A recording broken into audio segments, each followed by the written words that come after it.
Isinusulong ng Transport Group Piston ang dagdag sahod para sa mga manggagawa kasabay ng kanilang fare hike petition. Layon daw nitong maibsan ang pasanin ng mga commuter. Yan ang agenda report ni Micah Razon. Nagkasa ng protesta ang piston sa harap ng LTFRB kasabay ng kanilang paghahain ng petisyon para sa dagdag pasahe. Ayon sa pinuno ng transport group na si Modi Floranda, hindi sapat ang kanilang kinikita at ang cash aid mula sa service contracting program ng gobyerno para matugunan ang kanilang pang-araw-araw na pangangailangan. Yung 5,000 halos 1.5 days lang.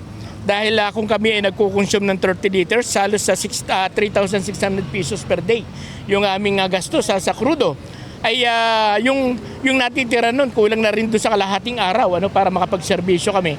Kahit ang sinasabi natin ay dapat magkaroon talaga ng hindi papatsi-patsing solusyon. Dagdag ni Floranda, kasama sa kanilang inihain na petisyon ang mungkahing dagdagan ng sahod ng mga manggagawa. Malino naman, nakalagay din sa ating posisyon yung panawagan natin na dagdag sahod ng mga manggagawa na 1,200 pesos, kasama yan doon sa ating ipinail para hindi pinagbabangga yung commuters at saka yung transport. Umaasa ang piston sa positibong tugon sa kanila ng pamunuan ng LTFRB. Ano man yung abutin, sabi ko nga ay itutulak namin yung 10 piso dahil ang tingin namin ito yung nararapat.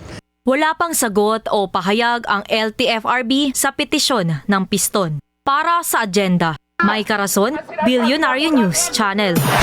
Mag-follow sa aming mga social media accounts at mag-subscribe sa aming YouTube channel para sa pinakahuli at eksklusibong mga balita.